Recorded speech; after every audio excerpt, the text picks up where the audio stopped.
एक बोध कथा से हम लोग इस साधुवाद सत्र की शुरुआत करते हैं।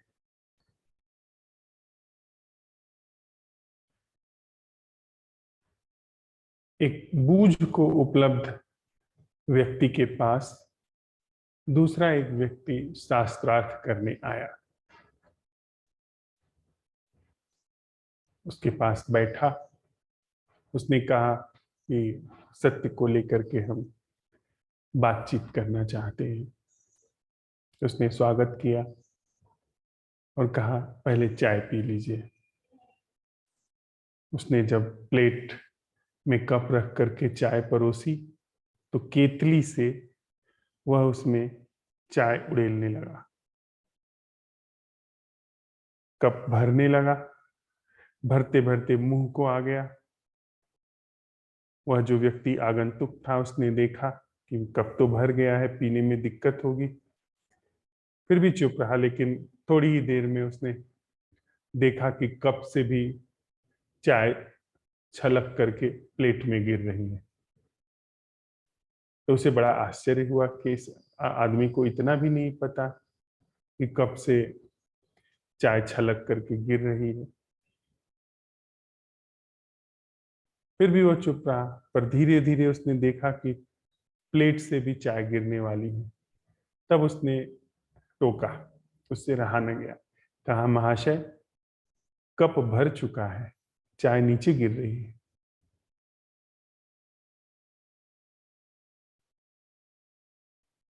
उस व्यक्ति ने कहा यही तो मैं कहना चाहता हूं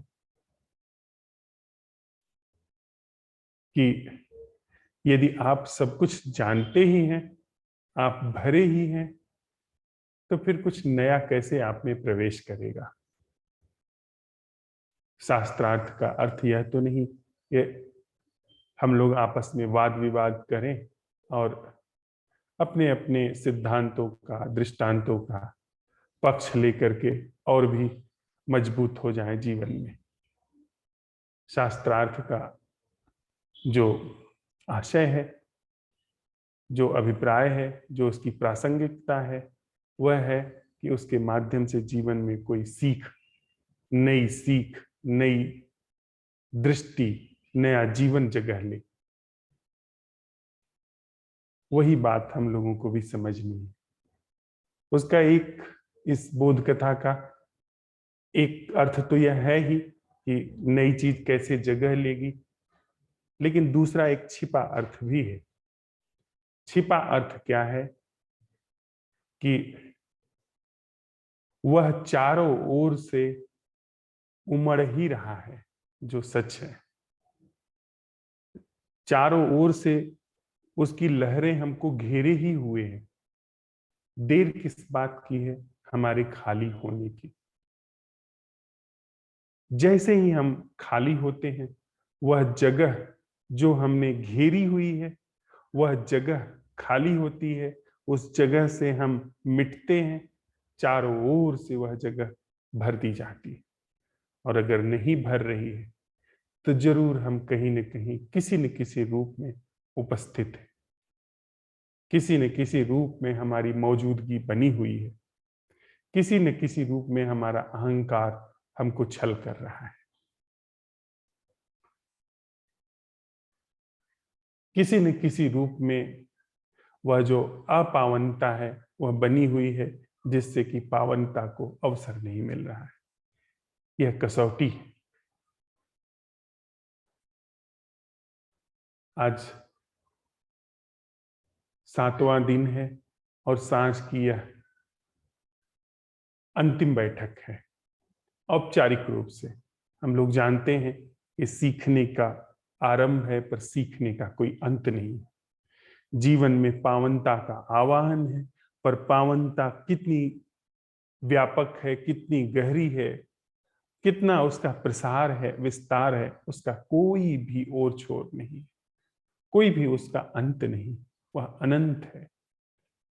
हम लोगों ने साथ साथ चलते हुए, तब जबकि हमारे बीच में कोई रहनुमा नहीं है, वह बात अब अपावन हो गई कि कोई आपको, हमको राह दिखाए, बताए वह बात ही उच्छिष्ट हो गई कि किसी के बताए रास्ते का अनुगमन करना। अनुगमन में ही अपावनता है और अनुगमन में ही जूठापन हो जाता है। हमारे बीच में कोई गुरु नहीं, हम किसी भी सिद्धांत का अनुगमन नहीं कर रहे हैं, किसी भी वाद, किसी भी पद्धति, प्रणाली, संप्रदाय, किसी भी पूर्व निर्धारित संरचना का हम अनुसरण नहीं कर रहे हैं। हमने इन 7 दिनों में किन्हीं ऐसी चीजों का अनुसरण नहीं किया है। यह अपने में बड़ी अनूठी बात है। वह तो बहुत सरल है कि हम किसी का अनुसरण कर लें, किसी का बस पीछा लग लें, वह तो बहुत सरल सी बात है, पर हमने नहीं किया। उद्योग हुआ है, हमने श्रम किया है, पर यह श्रम कारगर है। अनुगमन कभी भी कारगर नहीं होते, क्योंकि अनुगमन हमें लकीर का फकीर बनाते। अनुगमन हमें सिर्फ दोहराने को मजबूर करते हैं। दोयम दर्जे की जिंदगी होती है। वह प्रथम जो वास्तविक है, जो नकल नहीं है, उससे दूर दूर तक हम नकल करके पड़े रहते हैं। तो साथ साथ चलते हुए हम लोगों ने परीक्षण किया कि वह क्या है जो पावन है। इसमें सबसे सुंदर बात है कि हम असफल हुए। यह असफलता बड़ी मौजूद है। यह पूरा प्रश्न ही ऐसा है जिसमें असफलता ही हाथ लगती है, और जितनी असफलता हाथ लगती है उतना ही यह सवाल सिद्ध होता है। दूसरे सवाल कैसे सिद्ध होते हैं? आप गणित का सवाल लगाएं और आप असफल हो जाएं गणित का सवाल लगाने में, तो आपका जो सवाल था वह सिद्ध नहीं हुआ। आप बहुत सारा धन कमाना चाहते हैं या थोड़ा कमाना चाहते हैं, पर आप नहीं कमा पाते हैं, तो आपकी कमाई वह सिद्ध नहीं हुई, आपका जतन सिद्ध नहीं हुआ, आपका उद्योग सिद्ध नहीं हुआ। आप कुछ भी हासिल करना चाहते हैं, किसी भी संबंध में आप बनना चाहते हैं, होना चाहते हैं, किसी स्त्री को अपने जीवन में चाहते हैं, किसी पुरुष को अपने जीवन में चाहते हैं, किसी विशेष प्रणाली को अपने जीवन का हिस्सा होना चाहते हैं, हिस्सा बनाना चाहते हैं, या किसी प्रणाली के हम हिस्सा होना चाहते हैं। यदि उसमें हम सफल नहीं होते हैं, तो इसका मतलब है कि हमारा उद्योग सिद्ध नहीं हुआ। लेकिन जो हमने साथ साथ चलते हुए प्रयोग किया है, इसमें जितना असफलता होती है उतना ही हमारा उद्योग सिद्ध होता है, हमारा जतन सिद्ध होता है, और सिद्ध हुआ है, सिद्ध हो रहा है। हमने साथ साथ चलते हुए प्रश्न उठाए कि पावन क्या है, उसके क्रम में वह क्या है जो खंड से मुक्त है। हम असफल हुए, कुछ भी खंड से मुक्त जो है वह हाथ नहीं लगा। हम असफल हुए, हम नाचे असफल होकर के, हम आह्लादित हुए। अगर हमें पता चल जाता कि वह क्या है जो खंड से मुक्त है, हमारा उद्योग विफल हो जाता। क्यों? क्योंकि वह जो अखंड होना है वह फिर जीवन धारा का हिस्सा नहीं होता, फिर वह हमारे ज्ञान का हिस्सा हो जाता। हम असफल रहे। हमने सवाल उठाया वह क्या है जो विश्वास अविश्वास से मुक्त है, असफल रहे। हमने पाया कि जो भी हमारे जीवन में है वह सब विश्वास और अविश्वास से स्थापित है। असफलता हाथ लगी, कुछ भी ऐसा नजर नहीं आया जो विश्वास और अविश्वास से न्यारा है। अर्थात हम असफल हुए, इसका अर्थ बड़ा मौजूद है। इसका अर्थ क्या कह रहा है? यह जो सफल और असफल होता है, यह जो विश्वास से और अविश्वास को निर्धारित करता है, यह असफल हुआ, यह असिद्ध हुआ। देखिए इस प्रश्न की कला के सौंदर्य को, इसकी महिमा को देखिए। फिर हमने सवाल उठाया कि वह क्या है जो निज से मुक्त है, जिसमें कोई निज जैसी चीज नहीं है। हम फिर असफल हुए, क्योंकि हमें जो भी कुछ पता चला वह सब निज है, वह सब निज से आता है। हमारे सारे संबंध में सबसे पहले मैं हूं, उसके बाद संबंध है, या फिर निज के क्रम में पर है, फिर पर के सापेक्ष मैं हूं। सब निज के ही इर्द गिर्द घूम रहा है। वहां भी हम असफल हुए। पर इस निजता के अन्वेषण में, कि निजता के पार कुछ है, उसमें आई असफलता ने यह सिद्ध कर दिया कि यह जो खोजने वाला है यह भी निज का ही हिस्सा है। जिसने निज से पार खोजने की यात्रा शुरू की है, खोजना शुरू किया है, वह भी निज का हिस्सा है। इसलिए यह निज चुप हो गया, यह मैं चुप हो गया। अर्थात यह जो निज और पर अब तक भंजित था, अब वह अखंड हो गया। हमने फिर साथ साथ चलते हुए प्रश्न उठाया कि वह क्या है जो देश से मुक्त है, स्थान से मुक्त है, स्पेस से मुक्त है। हमने बहुत कोशिश की पता लगाने की कि कुछ भी ऐसा हो हमारे जीवन में जो देश विशेष को इंगित न करता हो। देश अर्थात एक भौतिक देश है जहां हमारा शरीर स्थित है, और एक देश जो एक स्पेस जो हमारे अंतस में है, चित्त में, वहां भी हमें कुछ भी हाथ नहीं लगा। वही जो देश भीतर है, उसी से समूचा जीवन संचालित है, उसी में समूचा जीवन संचालित है, उसी से गवर्न होता है। सारे व्यवहार उसी देश से बाहर आते हैं। और वह देश झूठ है, वह स्थान झूठ है, क्योंकि इस धरती पे 8 अरब देश नहीं हो सकते हैं, 8 अरब अलग अलग स्पेस नहीं हो सकते हैं। धरती एक है, आसमान एक है, बाहर का यह जो प्राकृतिक जगत एक है, और भीतर भी जो है वह अखंड है, उसमें भी विभाजन नहीं है। इसलिए यदि अलग अलग हमारे देश हैं, आपका अलग देश है जो भीतर चलता है, मेरा अलग है, तो यह झूठ है। और उसको भी हम, देश से मुक्त कोई जीवन है तो हम उसको पता लगाने में सफल नहीं रहे। यह असफलता भी बड़ी मौजूद रही, यह असफलता भी बड़ी आह्लादकारी, आनंदकारी रही। क्यों? क्योंकि इस असफलता ने यह दिखा दिया कि मैं भी देश हूं। यह जो भीतर देश चल रहा है, उसी देश ने इस मैं को निर्मित किया है। अर्थात यह समूचा जो देश है प्रश्न के दायरे में आ गया, उत्तर नहीं आया, और चुपचाप हम असफलता के गीत गाने लगे, उठने लगे असफलता के गीत। फिर हमने प्रश्न उठाया, प्रेम क्या है? कोई उत्तर नहीं आया, आ ही नहीं सकता। हमने अच्छा खासा होमवर्क किया था, नींव तैयार की है, पिछली वार्ताओं में, पिछले प्रयोगों में, पिछले संवादों में कोई उत्तर नहीं आया कि प्रेम क्या है। हम प्रेम क्या है खोजने में असफल रहे, क्योंकि जिसे हम प्रेम समझते हैं वह संबंध है, वह कारण है, वह अनुभव है, वह भाव है, वह आदान प्रदान है। उसमें दो होता है, उसमें मैं होता है। पर प्रेम यह सब कुछ नहीं है, यह हमने पहले ही जांच परख करके देख लिया। तो पावन क्या है, इसके क्रम में हमने अन्वेषण किया कि क्या है प्रेम। कुछ हाथ नहीं लगा। और कहें तो जहां प्रेम नहीं है वहीं अपावनता है। वह प्रेम नहीं जो सेंटिमेंटल मामला है, जो काल्पनिक आराध्य के पीछे बड़ा भक्ति नजर आती है, बड़ा नृत्य नजर आता है, वह प्रेम नहीं है। उसमें आराध्य और मैं दो हैं, अलग अलग हैं, खंड हैं।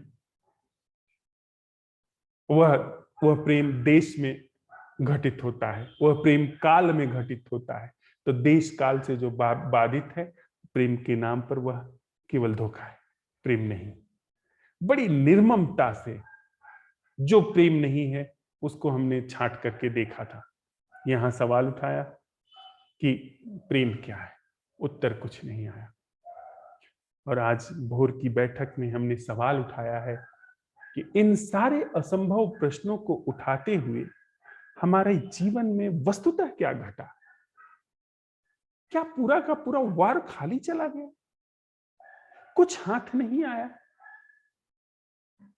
हमने इतनी बैठकें की हैं, इतना मंथन किया है, इतना सोच विचार किया है, और सोच विचार के पार भी हमने अपने को लगाया, कुछ हाथ नहीं लगा। कहां? क्योंकि ये सारे प्रश्न, ये सारे शब्द काल के क्षेत्र में है। स्मृति चली जाएगी, याददाश्त चली जाएगी, ये सब गिर जाएंगे, सब गल जाएंगे।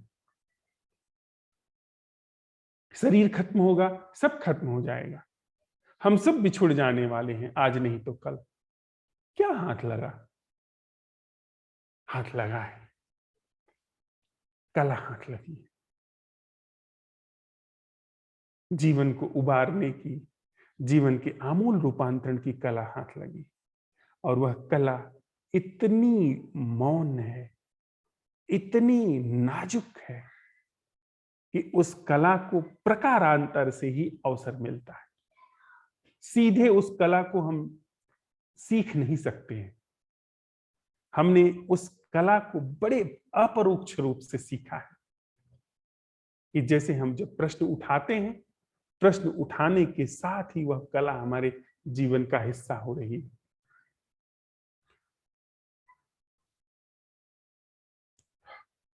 शुरू में इस बैठक के जो हमने चर्चा की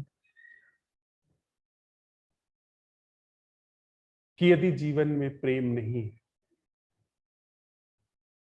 तो दोष प्रेम का नहीं, जीवन में पावनता नहीं है तो दोष पावनता का नहीं।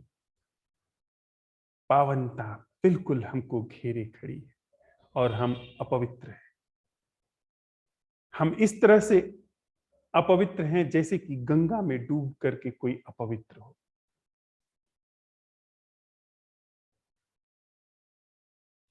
और गंगा में डूब करके नमक की देह लेकर के कोई अपवित्र हो। देह मांस मज्जा की है तो भी कोई बात है कि हाँ, ऊपर ऊपर जो हमारे तन का मैल है वही शायद धुलता हो, लेकिन देह हमारी नमक की है। देह हमारी घुलनशील है, पर कुछ ऐसी कोटिंग है उस पर जिसकी वजह से वहां पर रहते हुए, उसमें डूबे हुए भी जीवन हमारा अपावन है। हम अपावन है, वह कोटिंग कुछ और नहीं। बार बार यह बात घूम के आती है, वह कोटिंग मैं है। मैं का एहसास भंग हुआ, इसका भंजन हुआ, और उसी के लिए हमने यह कला सीखी है। हजार हजार ढंगों से, हजार हजार रंगों से जीवन में पावनता प्रवेश करती है। जीवन में पावनता, जीवन में प्रेम नहीं प्रवेश कर रहा है तो एकमात्र कारण है कि यह भंजन नहीं हुआ, यह मैं की कोटिंग खत्म नहीं हुई, इसकी कोटिंग टूटी, इसमें दरार आई, इसमें खरोंच आई कि चारों तरफ से जल, वह जो पावन जल है, वह घोलना शुरू कर देता है पावन को, या पावन ही पावन बचता है वहां पर। हम यहां तक साथ साथ में चले हैं, इस पावनता की कला को सीखा है हमने। छोटी सी एक कविता है, छोटा सा एक निवेदन है।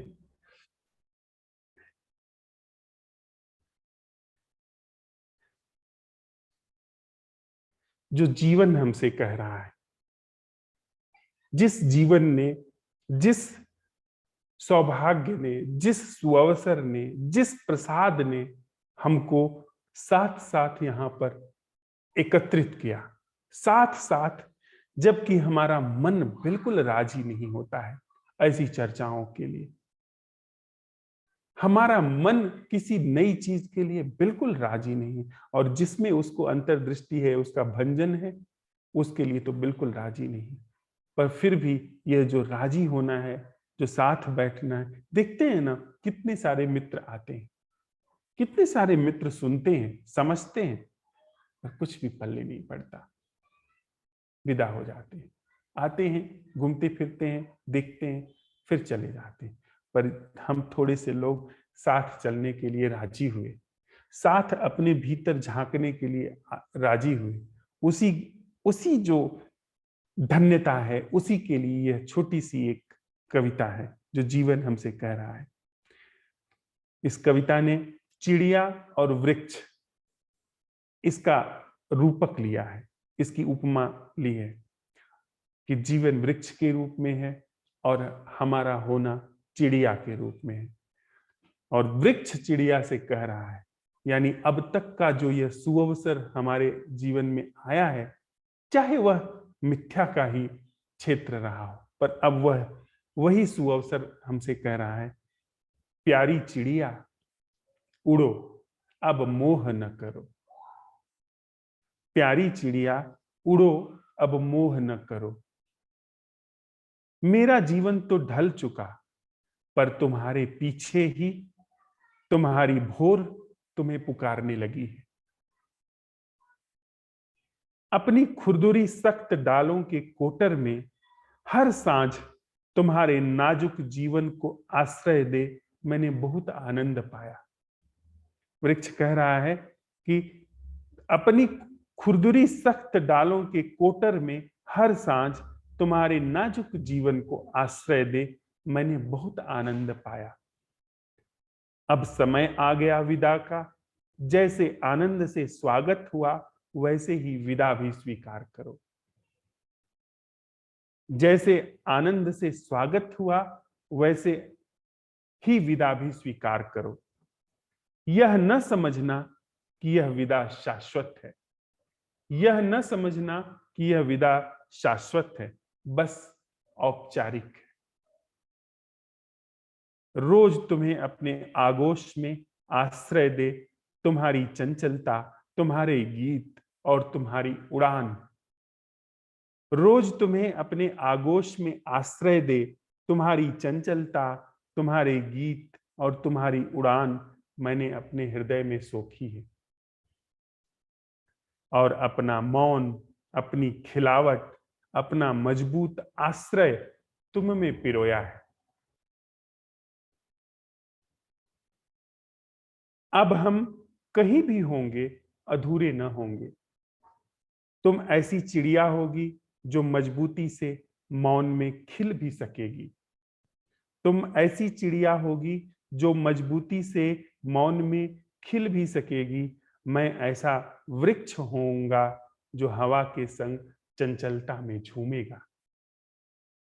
मैं ऐसा वृक्ष होऊंगा जो हवा के संग चंचलता से झूमेगा और गुजरती हवा को मीठे गीत सौंपेगा, और गुजरती हवा को मीठे गीत सौंपेगा।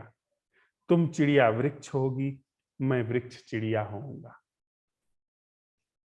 तो हमने साथ साथ चलते हुए जीवन से, साथ साथ चलते हुए एक दूसरे से चिड़िया और वृक्ष की तरह सीखा है। कहीं पर मौन है, कहीं पर वृक्ष से चिड़िया ने सीखा है। उसके उसके भीतर उसने आश्रय पाया है, और कहीं चिड़िया से वृक्ष ने सीखा है। चिड़िया से वृक्ष ने चंचलता सीखी है, उड़ान सीखी है, कलरव सीखा है, और वृक्ष से चिड़िया ने मौन सीखा है।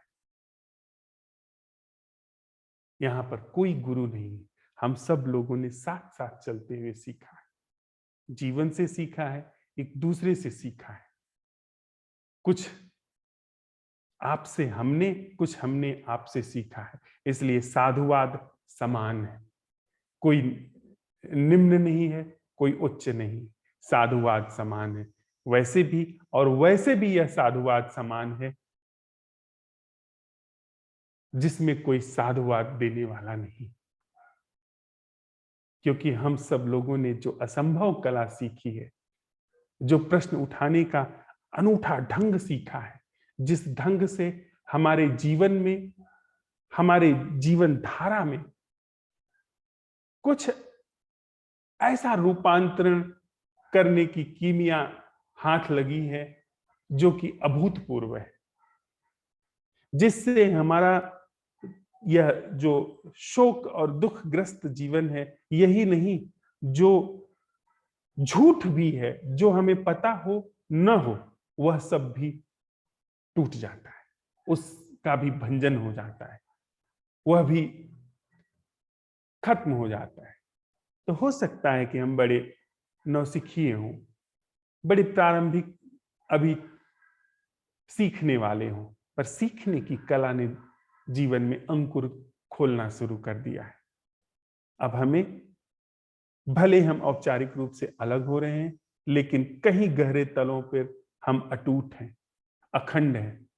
और जो व्यवहारिक भौतिक तल है जिसमें हम अलग अलग हैं, उसमें इन्हीं असंभव प्रश्नों के साथ जहां भी रह रहे हैं, वहां पर इस कला को फैला रहे हैं। यह कला, अगर हम रूपक लें, मनुष्य के चित्त को एक महासागर की तरह देखें, पूरी मनुष्य चेतना महासागर की तरह है, जिसमें अलग अलग बबूले हैं, अलग अलग ढंग हैं, जो फूले हुए उसी महासागर से हैं, पर उसी में फूले हुए हैं। यदि उसमें से एक बबूला फूटता है,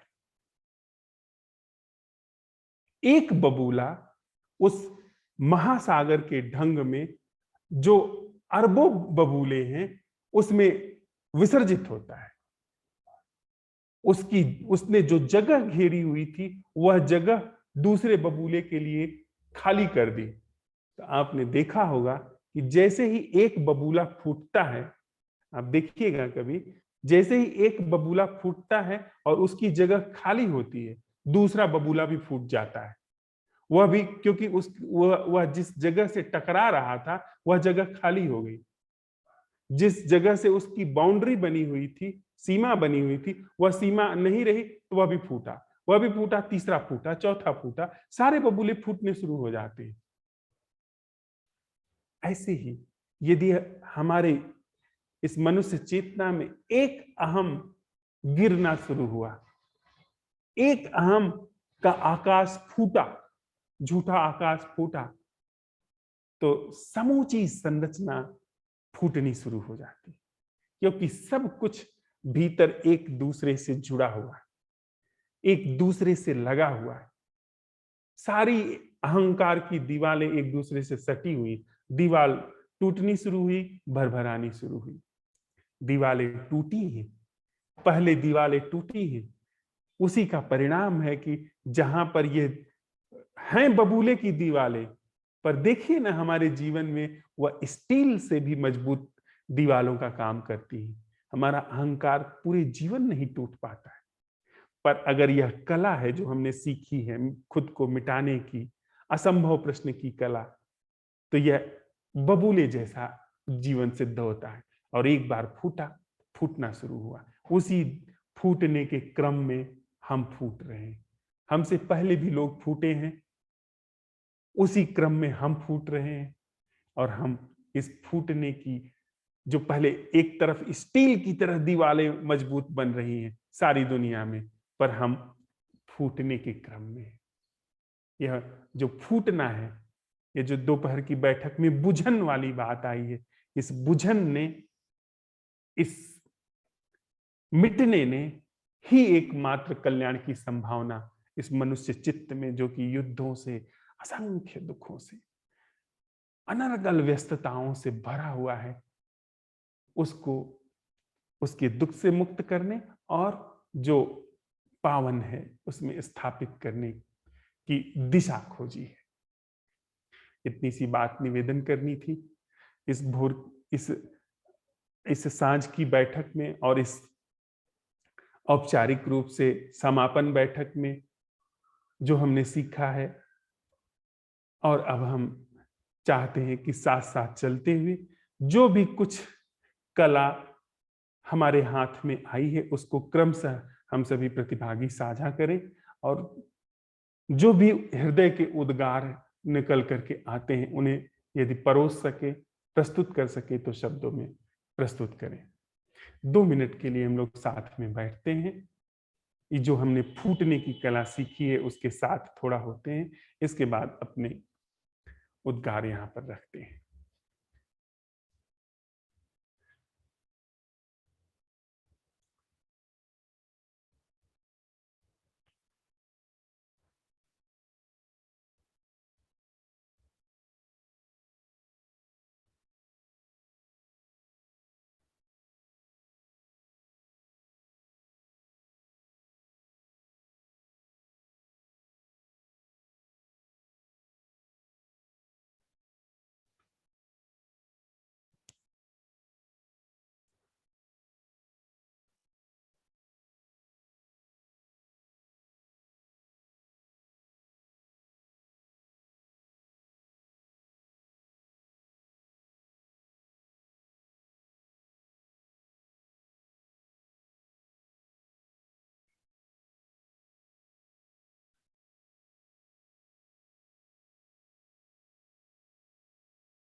अमित, हाँ सर, नमस्ते। मेरी आवाज आ रही है सर? अच्छी तरह आ रही। हाँ, ये थोड़ा नेट की प्रॉब्लम है यहाँ पे। हाँ, तो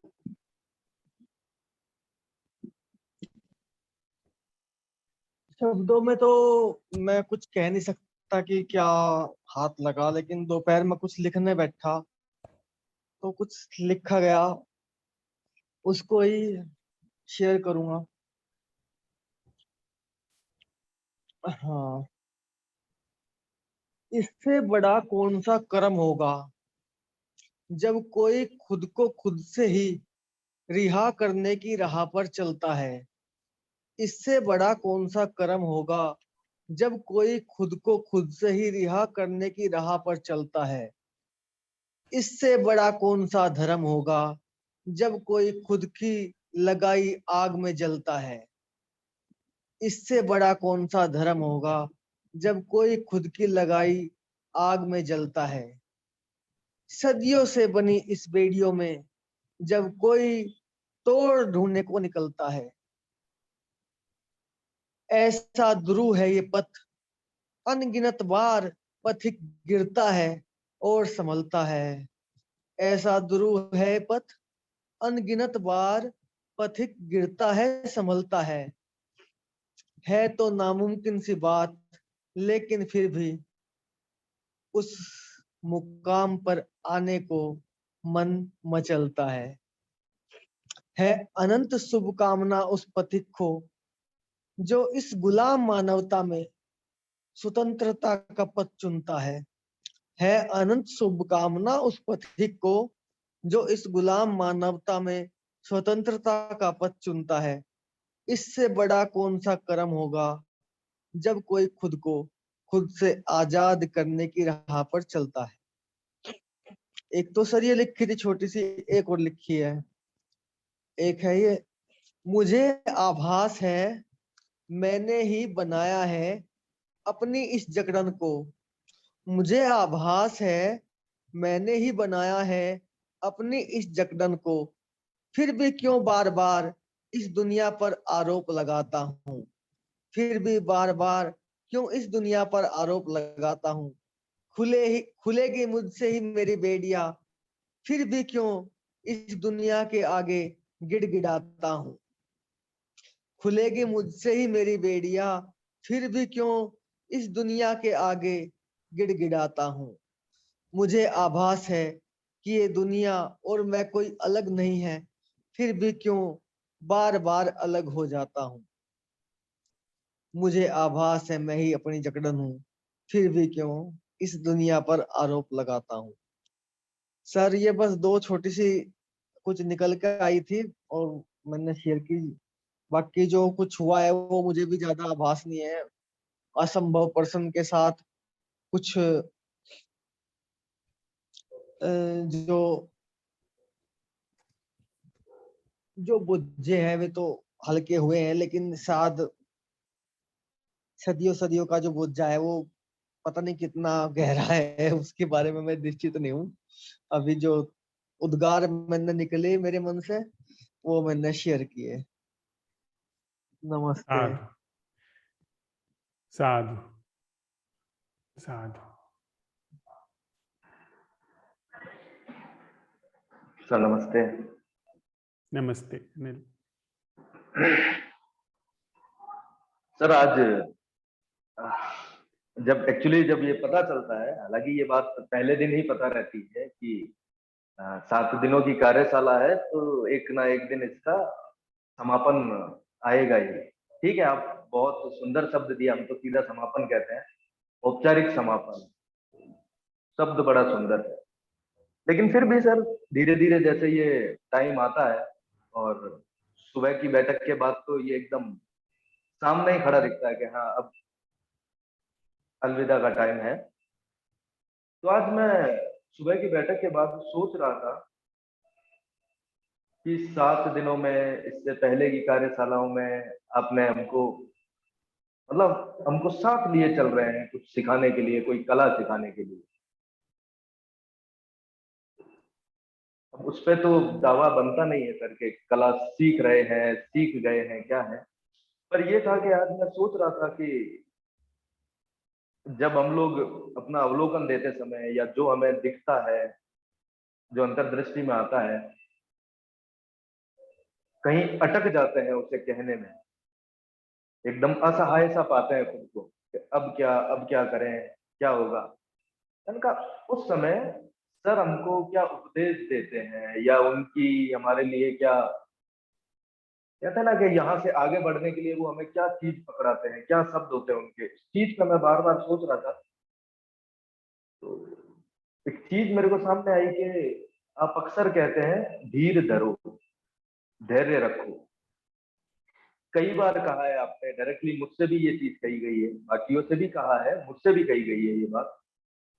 तो सर ऐसा था कि इस शब्द को मैंने कभी कॉन्शियसली सुना नहीं, धीर धरो को। मुझे ऐसा लगता था कि हाँ मुझे पता है, और उस समय जो उसके अर्थ भी जो प्रकट होके आते थे धीर धरो को, मेरा उस अर्थ पे भी कभी ध्यान नहीं जाता था कि मैं क्या समझ गया हूँ, क्या अर्थ मेरे अंदर प्रकट हुआ। बस वो एक मतलब मेरे को अब हाँ बस मुझे पता रहता था कि हाँ ये बहुत जानी पहचानी सी बात कही है, इसमें कोई ज्यादा जोर लगाने की जरूरत नहीं है इसको समझने के लिए। लेकिन पता नहीं क्यों सर आज बहुत इंपॉर्टेंट बात लगी, बहुत महत्वपूर्ण बात लगी मुझे ये, कि ये बार बार जो कहा जाता है धीर धरो, क्योंकि वहां से ऐसा भी हो सकता है सर, उस कला को सिखाने के लिए आप कोई और प्रयास कर सकते हैं, कुछ भी कर सकते हैं, कोई और उदाहरण दे दिया फिर, लेकिन एक मौका ऐसा आता ही है कि आप फाइनल यही बोलते हैं कि धीर धरो। और फिर आज हमारा सुबह का सवाल भी था कि कला क्या है। सर एक सेकंड, थोड़ा डिस्टर्बेंस आ रहा है, मैं खिड़की बंद कर लूं।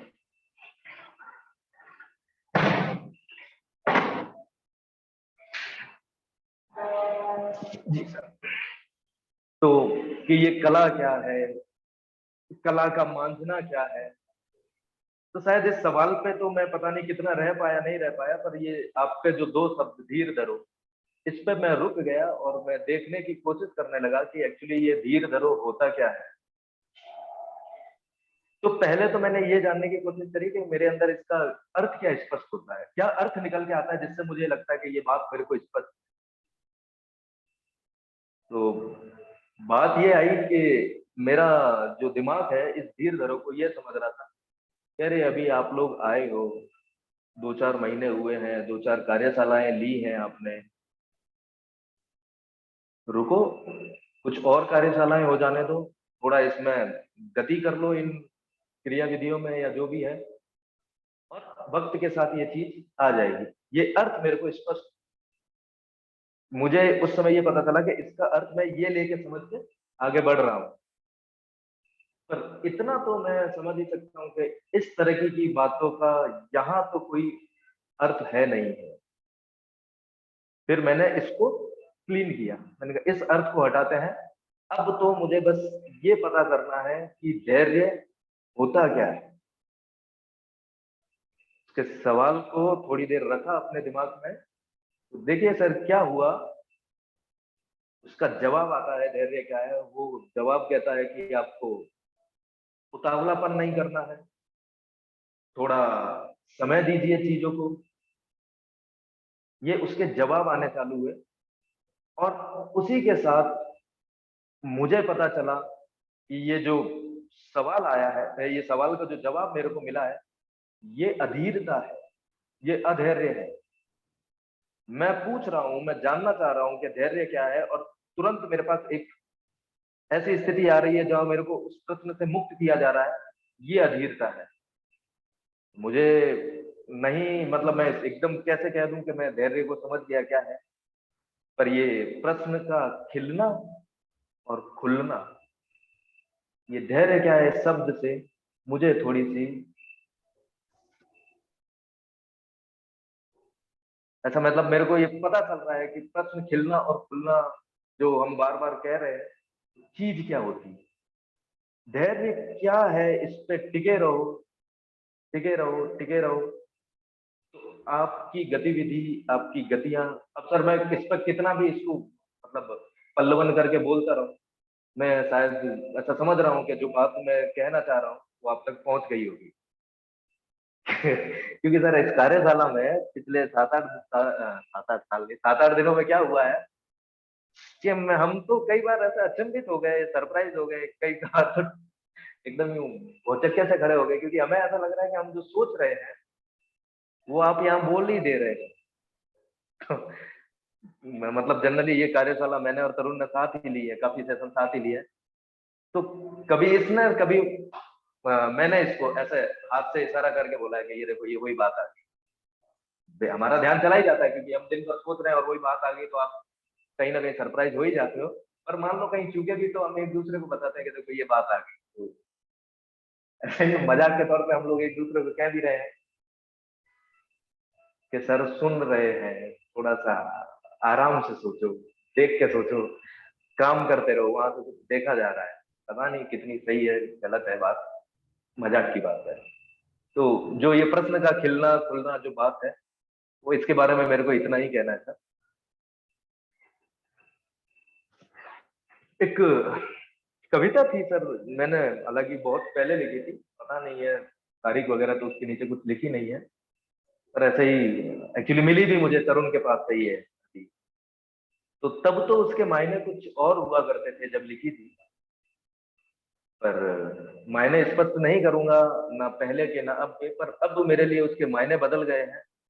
और अंत में एक लाइन जोड़ के शायद और मायने स्पष्ट हो जाए, तो एक लाइन और जोड़ दी गई है उसमें। तो कविता मैं रखता हूँ। सिरहाने जागता था जो एक लम्हा रोज रातों में, सिरहाने जागता था जो एक लम्हा रोज रातों में, सुबह के इंतजार में उसे, सुबह के इंतजार में उसे मैंने आज बेसब्र देखा है। पत्तों की बेबसी है या हवाओं की आवारगी, पत्तों की बेबसी है या हवाओं की आवारगी, आवारगी, इस खेल में मैंने दरख्तों को उदास देखा है। नानी की कहानी में एक राजा होता था और एक रानी, नानी की कहानी में एक राजा होता था और एक रानी, राजा भी यही है, रानी भी यही है, फिर भी कहानी को खत्म होते देखा है। वो कहता है बना लूंगा तुझे एक रोज अपना हमराज। वो कहता है बना लूंगा तुझे एक रोज अपना हमराज। वो दिन आता नहीं, वो दिन आता नहीं, मैंने दिन ब दिन तारीख बदलते देखा है। मिलन की घड़ी भी बड़ी खुशनसीब होती है।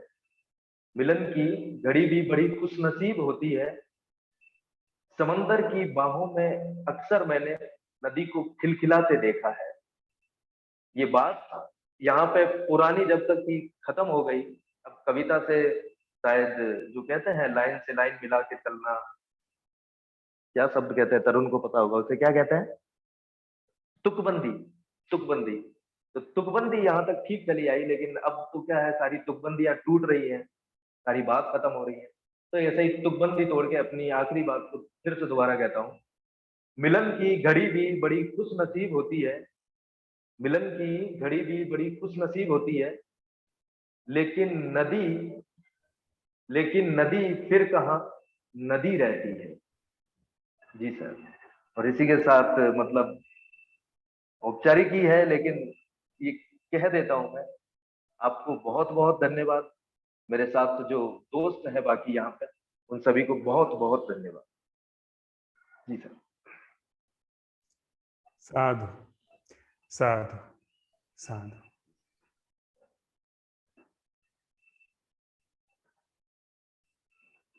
भावना,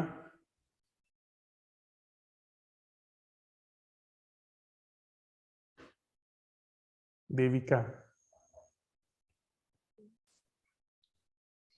Good evening. Good evening. I feel this art is absolutely amazing. If we can learn the right way this art, this could be the best thing we can do for ourselves.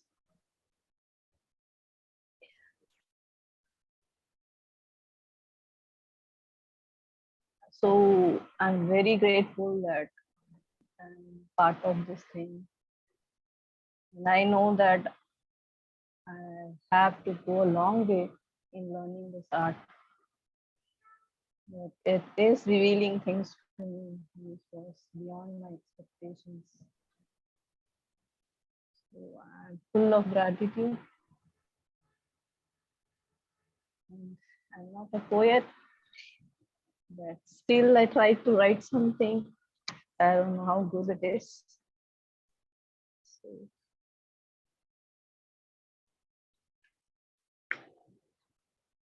when I know that I know you laugh at me, when I know that I don't know you smile at me and you gave me your smile.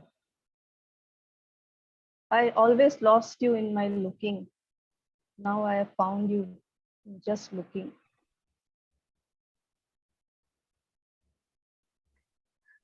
With all the ideas, conditioning, memories, and hypnotism, all I could offer to you as my gratitude is a plastic flower of eye.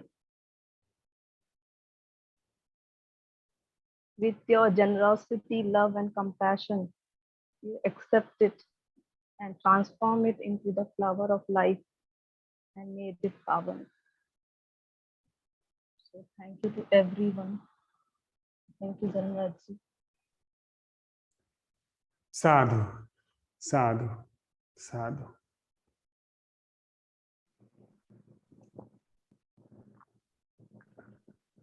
सभी को मेरा प्रणाम।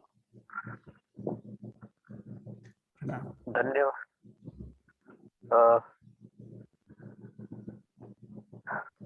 धन्यवाद करूं तो कैसे करूं? ये शब्द जब निकलता है तो इसके पीछे जो मेरी अपावनता है, इस शब्द की महिमा को मेरे से गुजरते हुए पाता हूं, तो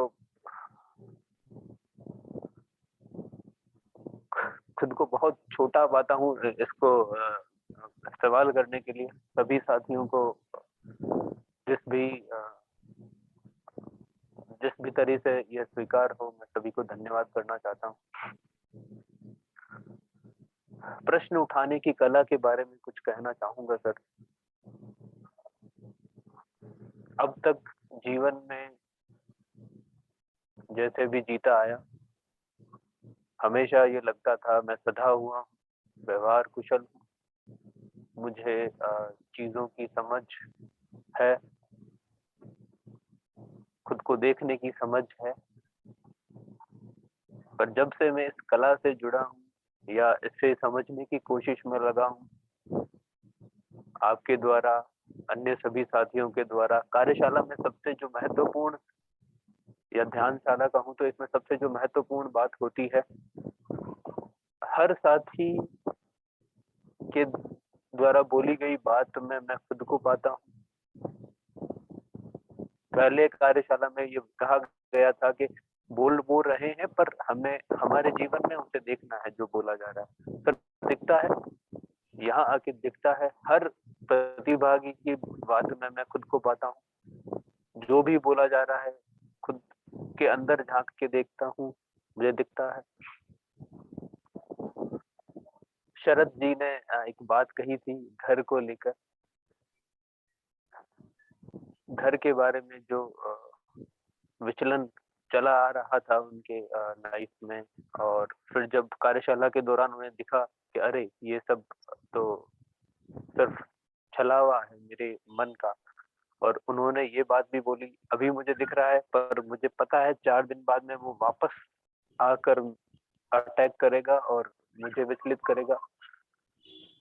पर अब दृष्टि है उस ओर, उसे कैसे हैंडल करना है, कैसे देखना है। तो ये बात बहुत गहरे तक बैठी। ये मुझे लगता है हम सबके साथ में ऐसा होता है। सर प्रश्न की कला मुझे बाहर देखने ही नहीं देती। मेरी बनावट मुझे इस दौरान समझ में आई कैसी है। जीवन आगे बढ़ना चाहता है, जीवन का प्रवाह हमेशा आगे की तरफ है, चेंजिंग है। पर जो मैं हूँ, मैं ठहरना चाहता हूँ। मेरे सोच विचार तो सूरज की किरणों से भी तेज है। 1 मिनट में अभी आपके पास धर्मशाला पहुंच जाएंगे, 1 सेकंड में। पर जो मेरा स्वभाव है, जो मैं का स्वभाव है, वो चीजों को पकड़ना, ठहरना चाहता है। सबसे जो गहरा उसका भाव है, खुद को पकड़ के रखने का और खुद से चारों तरफ ऑपरेट करता है, अलग अलग तरह की मान्यताएं, धारणाएं बनाता है, उस हिसाब से चलता है।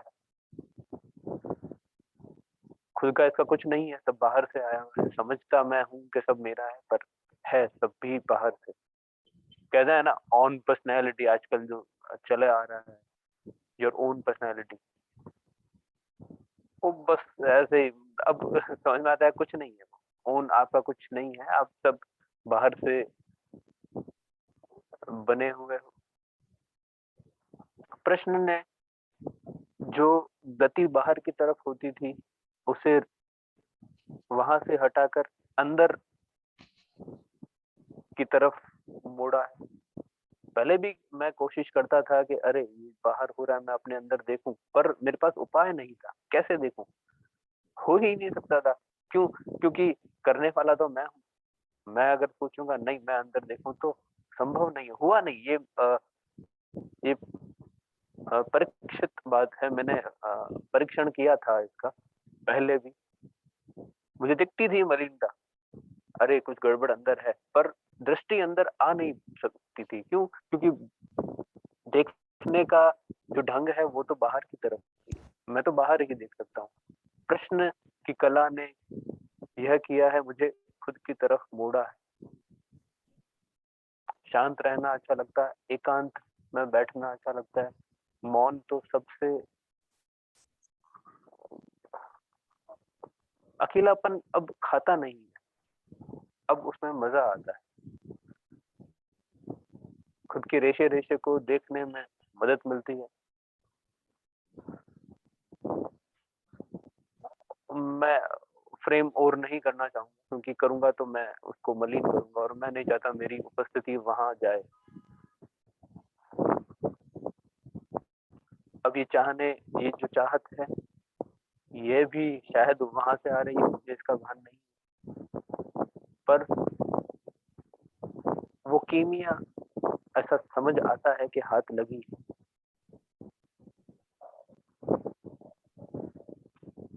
मैं उठाता रहूंगा प्रश्न। इस दौरान कई चेंजेस आते हैं मन में। अरे कहीं मैं धोखा तो नहीं दे रहा, कहीं मैं यहाँ तक भी बात आती है, अरे मैं कहीं धर्मराज सर को तो धोखा नहीं दे रहा, उनका टाइम तो खराब नहीं कर रहा। कई बार ऐसा होता है जब वापस पुराना ढर्रा पकड़ता है। फिर जो अनिल ने बात बोली, धीर धरो, वो धैर्य का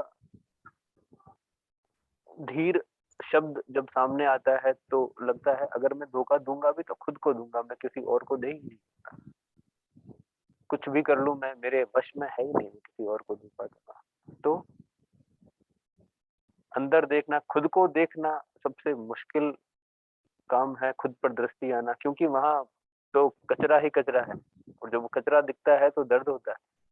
उसको छोड़ पाना, उसको एज इट इज देख पाना,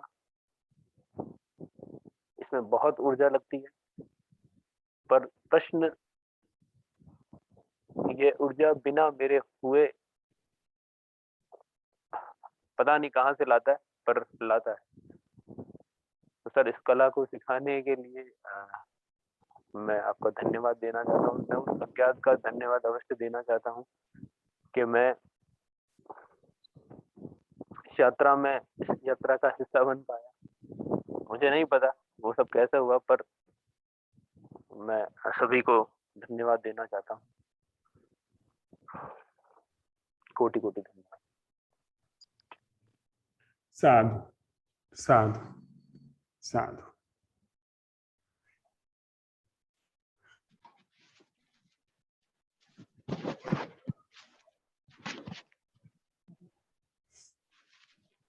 धन्यवाद सभी का। आवाज आ रही है? जी, हम सबको धन्यवाद ही दे सकते, ज्यादा कुछ नहीं कर पाएंगे।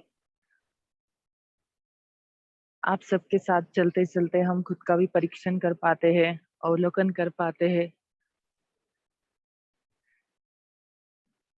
और एक चीज यहाँ होती है कि गौतम बुद्ध बोलते हैं कि संगम शरणम गच्छामि। ये ऐसा संग है कि साथ चलते चलते हम कब बुद्धत्व के शरण में जाएंगे, चलते चलते सारी चीजें हो जाती, कब धर्म के शरण में चले जाते हैं पता भी नहीं चलता है। इसलिए सबका अशेष साधुवाद सबको। धन्यवाद। साधु साधु साधु।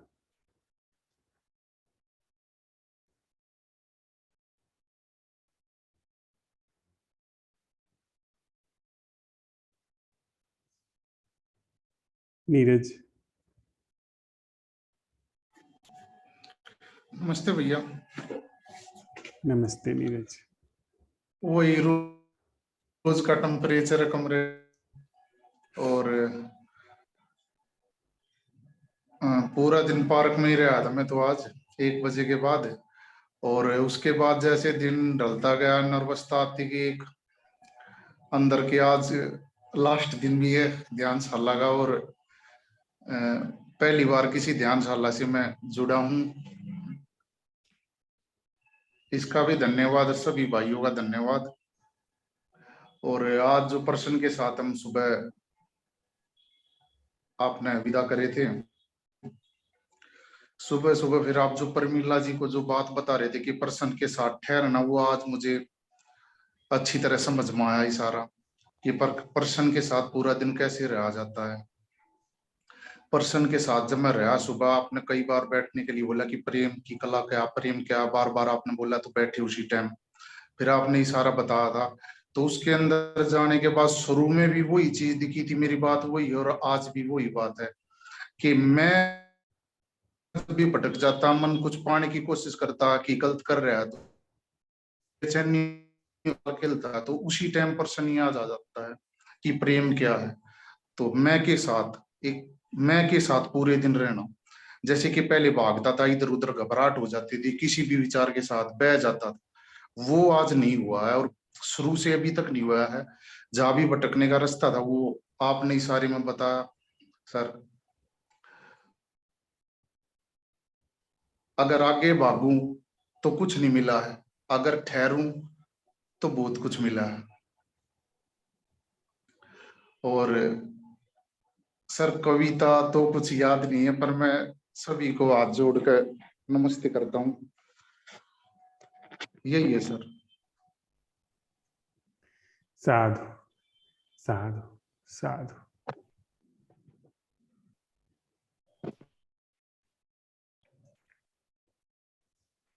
नमस्कार सबको। नमस्ते प्रमिला। और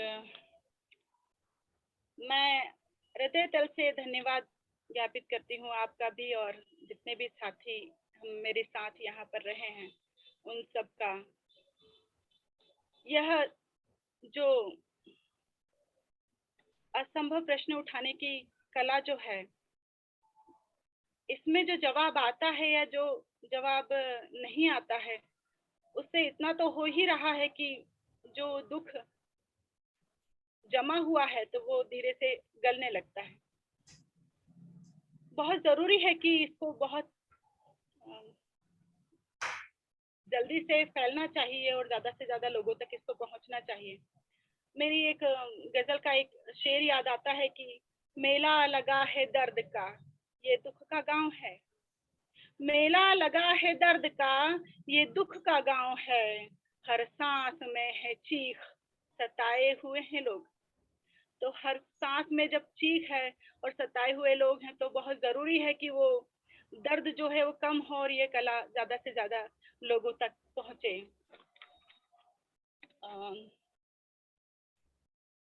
एक मतलब और एक शेर और कहती हूँ कि था साथ चांद मेरे, फिर भी चांदनी ना मिली। हमारे अंदर ही होती है वो रोशनी, लेकिन हमको उसका आभास नहीं होता है, वो हमको दिखाई नहीं देती, हम उसी से अनजान रहते हैं। तो था साथ चांद मेरे, फिर भी चांदनी न मिली। किरण में बन के रही और रोशनी न मिली। कि मैं तलाश में खुद की कहाँ कहाँ न फिरी। कि मैं तलाश में खुद की कहाँ कहाँ न फिरी। जहाँ मैं थी खुद मुझको ही वो गली न मिली। जहाँ मैं थी खुद मुझको ही वो गली न मिली। एक मतलब और दो शेर और की खुद से ही संवाद हमेशा रहता है। खुद से ही संवाद हमेशा रहता है। दिल गम से आजाद हमेशा रहता है।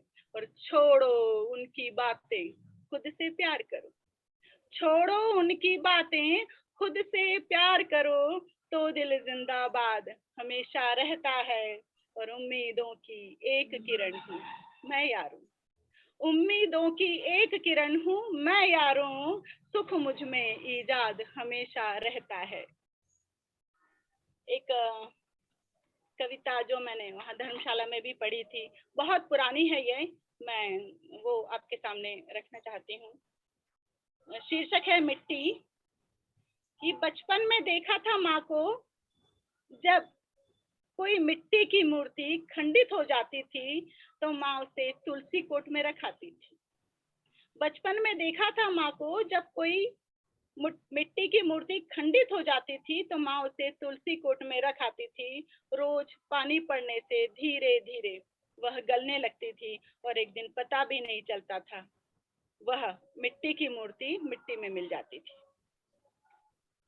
ऐसे ही तो देखा है मैंने भी मानव शरीर को, 5 तत्वों से बना, उसमें मिट्टी भी एक तत्व। परमेश्वर ने प्राण फूके, खूबसूरत जिस्म दिया। कुछ बरसों तक खूबसूरती बढ़ती रही, लंबा चौड़ा शरीर मन चाहे तरीके से जीता रहा। और समय बीतने के साथ साथ कमजोर होने लगा। पहले आंखों की रोशनी कम हुई, चश्मा लगा। फिर सुनना कम हुआ, ताकत क्षीण होती गई। ईश्वर की बनाई हुई यह मूर्ति खंडित होने लगी, खंडित होती गई। और एक दिन हम खुद ही रख आए उसे, सभी रिश्तेदारों के साथ मिलकर मिट्टी में मिल जाने। बहुत बहुत धन्यवाद। साधु साधु साधु।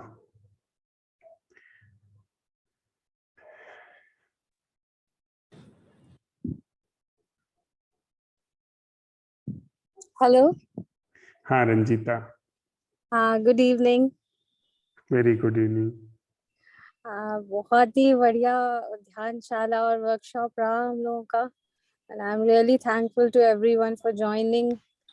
एंड मतलब अपने अंदर जो वही काफी लोग कह भी चुके हैं पहले कि जो बाहर दृष्टि रहती थी, इन आपके प्रश्नों ने अंतर्दृष्टि दी है हमें, तो आई am really thankful for that. और अभी तो मेरे मन में बस ग्रैटिट्यूड ही आ रहा है। आई एम रियली थैंकफुल। बस, थैंक यू।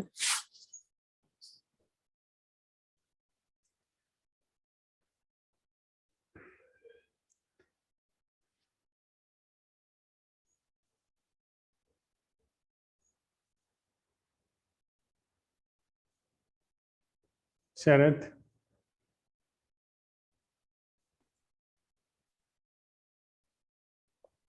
प्रणाम, सबको प्रणाम। प्रणाम शरद। अच्छा, हाँ, इस कार्यशाला में रोज आते थे, बहुत लोगों को सुनते थे, सबका अवलोकन बहुत सुनते थे, सबके साथ भी सीखा, सबसे भी सीखा। सब लोग के अवलोकन से कुछ ना कुछ सीख मिला है। और आप बहुत कुछ चीजें हमें, आपको साथ साथ लेके चले, और बहुत कुछ चीजें हमें हमारे परसेप्शन को बदलने के लिए आपने विचार बताए, उसमें बहुत काम आया सर। और अभी मुझे ज्यादा कुछ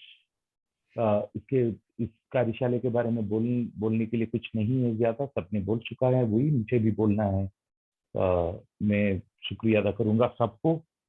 और मुझे एक और रिक्वेस्ट, छोटा, मुझे पता नहीं इसमें कितने लोग इधर ऑफलाइन में धर्मशाला में आके एक कार्यशाला में पार्टिसिपेट किए हैं। मैंने किया है। वो एक अलग अनुभव था सर। पर्सनली बैठ के, सब लोग साथ में बैठ के, एक दूसरे को देख के, सबका अवलोकन सुन के, उधर ही बैठ के सोच के, वो धर्मशाला में आके बैठ के सुबह वॉक पे चलना, साथ में खाना खाना, साथ में बैठ के अवलोकन करना, सुनना, आपका बात सुनना, उसके बाद आपके साथ वार्तालाप करना, कभी संवाद करना, वो एक अलग सा अनुभूति है सर। मैं सबको प्रार्थना करता हूँ, सबको ऐसा अवसर मिले कभी ना कभी। इस ग्रुप में है, बहुत लोग किए होंगे मेरे से पहले, और आगे करेंगे भी। मैं सबको प्रार्थना करता हूँ सबको अवसर मिले, वो बहुत बढ़िया था सर। अभी मुझे इस कार्यशाला में मुझे एक छोटी सी कविता प्रस्तुत करना है। ये मेरा कविता नहीं है, एक कविता है, 4 लाइन का एक कविता है। ये लिखा है ली बाई या ली पो करके एक चाइनीज कवि ने, वो 8वीं सदी में जीते थे। He was 8th century poet, classical Chinese poet. He was an administrator. ये बौद्ध नहीं थे, ये दाओइस्ट नहीं थे, एक एडमिनिस्ट्रेटर थे, एक कवि भी थे, very famous poet and legendary poet in Chinese classical literature. ये बहुत खूब वाइन पीते थे, मस्त खाते थे, अच्छे रहते थे, बट उसका इनसाइट बहुत बढ़िया है, बहुत गहरी है। और मैं ये सब क्यों बोल रहा हूँ, क्योंकि इसका कैरेक्टर का भी एक महत्व है, ये कहाँ से ये कविता निकला है वो भी एक महत्वपूर्ण बात है। सो उसका एडमिनिस्ट्रेटर भी सिविल सर्विस में भी था वो, और उसका डेथ का भी एक लेजेंडरी स्टोरी है। एक दिन यांगसी नदी में नाव पे जा रहा था, नदी शांत था, पौर्णमी था, वो नदी में देखे चंद्रमा दिखे, बहुत वाइन पिए हुए थे, उतना खुश हो गया चंद्रमा को देखे, चंद्रमा को ऐसे हाथ में लेने के लिए नदी में घुस गया वो और डूब के मरे। ये एक लेजेंडरी स्टोरी है। और कुछ लोग बोलते हैं वो 61 ईयर्स था वो मरने के तब, वो बहुत ऐसा जीवन जिए जो उसका शरीर का ज्यादा ध्यान नहीं दिया, नेचुरल प्रोसेस में मरे हैं। बट मुझे ये लेजेंडरी स्टोरी बहुत अच्छा लगा। और ये है उसका कविता सर, ये 4 लाइन का कविता है। इस कविता चुनने का कारण भी आप ही है सर। मुझे याद है दूसरा दिन या तीसरा दिन हम बैठे थे, आप रोज बोलते थे सब इधर भी हम करते हैं, पंचेंद्रिय में क्या खट रहा है, आंखों में क्या दिख रहे हैं, कानों में क्या सुन रहे हैं, नाकों में क्या खुशबू आ रही है, नाक में क्या है, in your mouth what do you taste, what do you feel in your skin, स्पर्श क्या हो रहा है। ये थोड़ा अवेयरनेस पंचेंद्रियों को थोड़ा waking up all the indriyas and looking at and trying to feel what's going on in the outward world. And उस दिन इस काम आप सबको दिए। उस दिन एक छोटा सा एक संवाद हुआ किसी और के और आपके साथ, और आपने बोला आपने इसमें क्या मिलेगा, ये सब बोलते हैं सब बंद करो, इंद्रिय को बंद करो और फिर मन के तरफ देखो। आप उल्टा बोल रहे थे, किसी ने इसके ऊपर छोटा सा एक कुछ संवाद हुआ, आपने बोला आप एक बार कोशिश क्यों नहीं करते हैं, बाहर जाके वो पहाड़ को देखो या जाके एक पेड़ को देखो, just sit and watch, just look, don't think, don't interpret, don't say beautiful, good, nice, nothing, just watch it. उसमें क्या खटता है वो आप फिर बताओ। आपने ये बात बताया, मुझे एक कविता याद आई थी। ये कविता मैंने 5-6 साल पहले सुना था एलन वाट्स के एक स्पीच के थ्रू। एलन वाट्स के एक लेक्चर सुन रहा था, उसके बीच में एक कविता उसने बताया। वो कविता, the moment I heard it I knew it is a very profound poem. उसका प्रोफाउंडिटी, उसका गहनता इतना गहन था ये कविता, वो मुझे समझ में आया, बट उसका इंटेंसिटी समझ में नहीं आया था।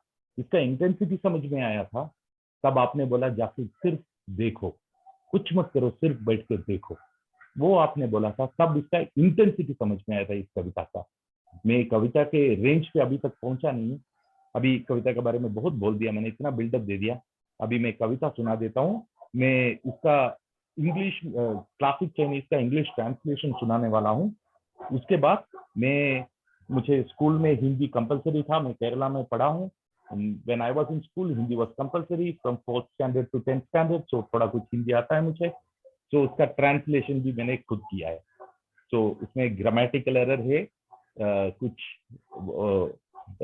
कुछ वार्ता में कुछ if there is any words are wrongly said, please forgive me, माफी चाहता हूँ।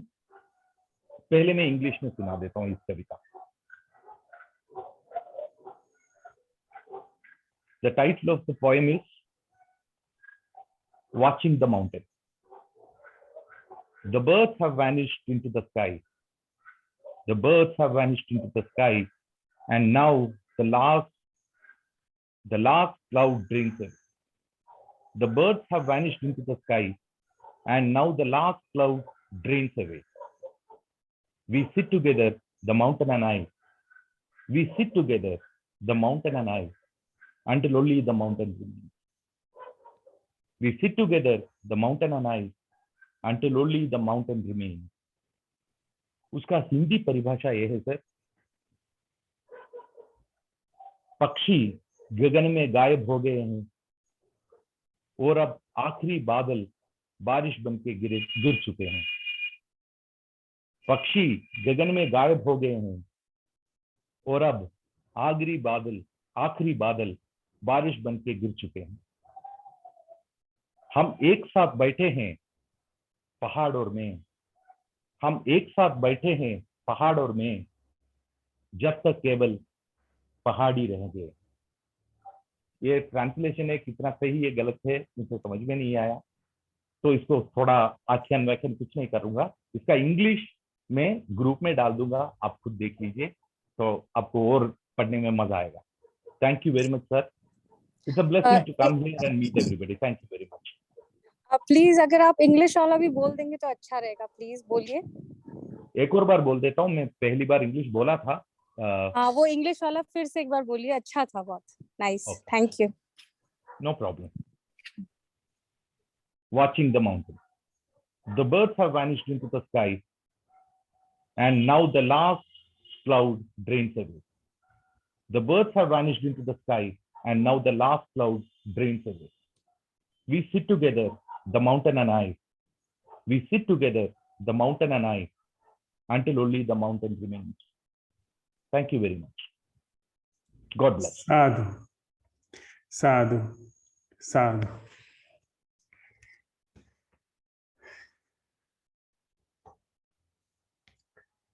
सुभाष जी,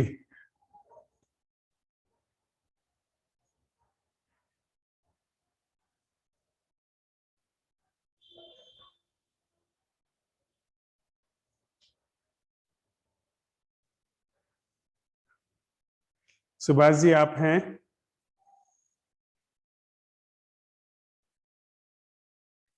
सुभाष जी शायद नहीं है।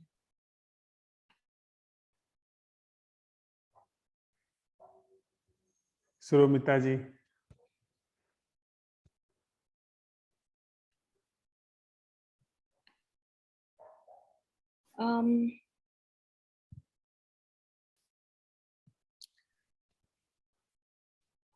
एक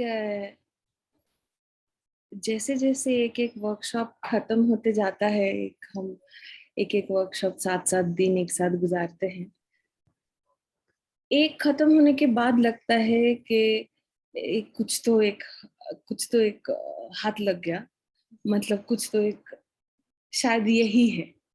पर उसके बाद भी और एक आता है जब कभी कभी धर्मराज जी मुझे बताते हैं कि आने वाले ये होने वाला है, उस वक्त लगता है अरे बाप रे, क्लास तो अभी शुरू हुई है, मतलब अभी तो बहुत दिनों स्कूल जाना पड़ेगा। पर इस बात की मुझे बहुत खुशी है, और पता नहीं कैसे मुझे एक बहुत ही इस चीज का मैं बहुत I am very grateful, and this is the predominant feeling जो कि हमारे पिछले ऑफलाइन जो कार्यशाला हुआ था उसका था अमृत की दहरी पे मृत्यु के गीत। तो उस वाले कार्यशाला से मेरे मन में हमेशा एक प्रिवेलेंट फीलिंग रहता है, जो कंटिन्यूड फीलिंग रहता है, वो है एक थैंकफुलनेस का। मुझे पता नहीं कैसे जीवन में इतना सुंदर मौका मिला है इन टीचिंग्स के साथ और पास रहने का, और इसका मैं आजकल भरपूर, मतलब बिना कोई दिमाग में कोई भी थॉट्स, अननेसेसरी चीजों को ध्यान दिए बिना इसका मैं लाभ उठाती हूँ, जिसका एक आप सबको मैं बताना चाहूंगी कि मैं एक बहुत एक ओपिनियनेटेड जीवन में खुद अपने जीवन चलाने वाली औरत, और मन मेरा बहुत ही ओपिनियनेटेड और स्ट्रॉन्ग था। अब ये इस समय के साथ और इस प्रश्नों के साथ और धर्मराज जी का बताई हुई ये सारे चीजों को हम अपने जीवन में प्रयोग करके एक चीज तो समझ में आ गया है कि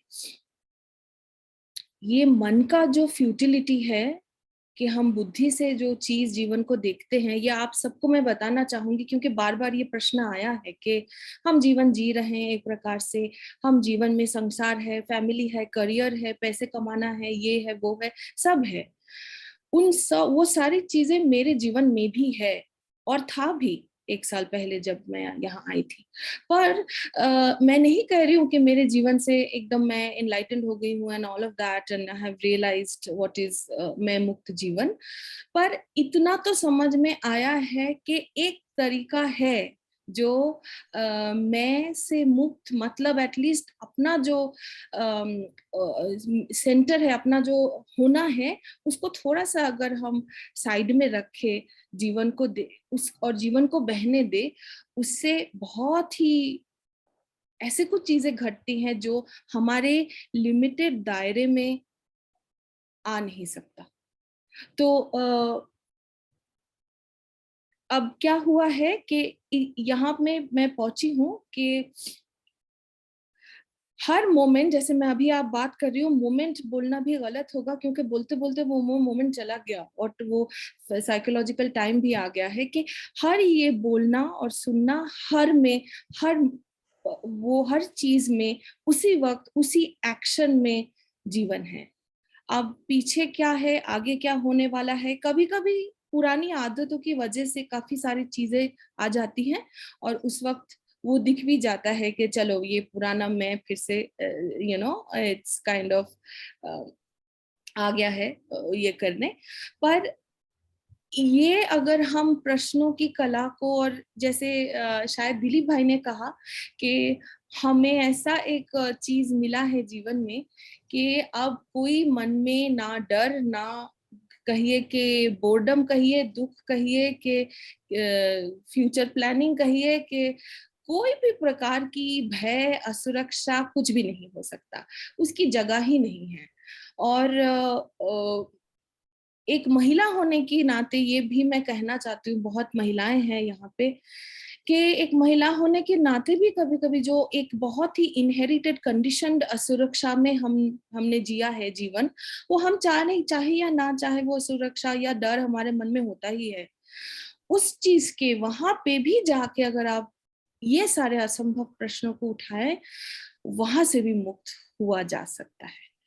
तो हम तो बहुत ही मतलब it's very very thankful, I am very thankful. और मुझे हर बार इस सब की बातें सुन के इतना अच्छा लगता है कि जैसे शरद ने भी कहा कि यहाँ पे आप लोग आइए, जो अवसर मुझे मिला है या आए जो भी आए हैं यहाँ पे, मुझे ये भी प्रार्थना रहेगी कि सबको ऐसा अवसर मिले यहाँ पे आके एक साथ समय बिताने का, धर्मराज जी के साथ समय बिताने का।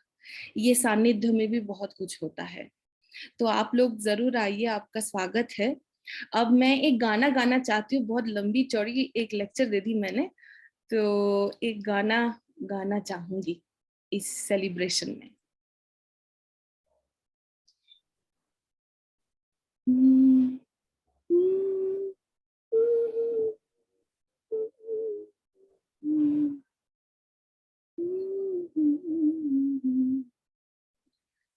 प्रभु जी मोरे अवगुण चित्त ना धरो, प्रभु जी मोरे अवगुण चित्त ना धरो। समदर्शी है नाम तिहारो, चाहो तो पार करो, प्रभु जी मोरे अवगुण चित्त ना धरो, प्रभु जी मोरे अवगुण चित्त ना धरो।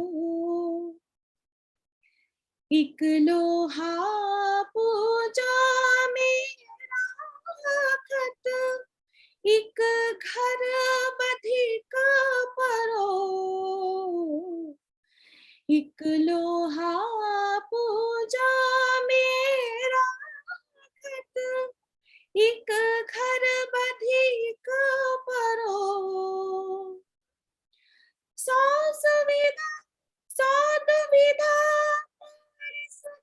जानत, कंचन करत करो, प्रभु जी मोरे अवगुण चित्त ना धरो। एक नदिया एक नाल कहावत, मैं लोही नीर भरो। एक नदिया एक नाल कहावत, मेलो ही नीर भरो।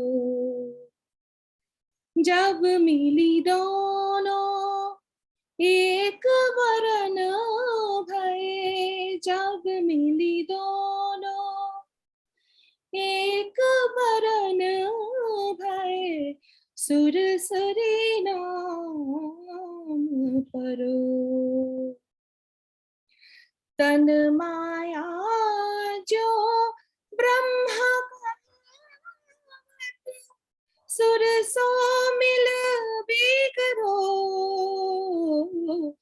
तन माया जो ब्रह्म कहावत, सुर सो मिल भी करो।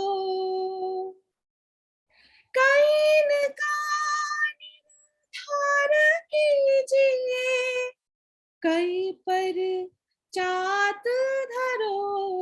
प्रभु जी मोरे अवगुण चित ना धरो। समदर्शी है नाम तिहारो, चाहो तो पार करो। प्रभु जी मोरे अवगुण चित ना धरो। प्रभु जी मोरे अवगुण चित ना धरो।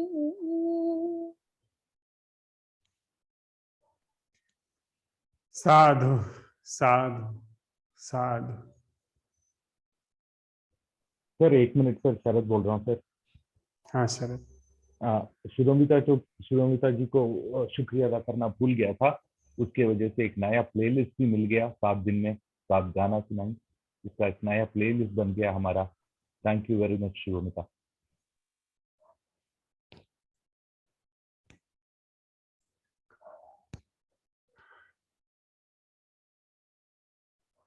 तरुण जी।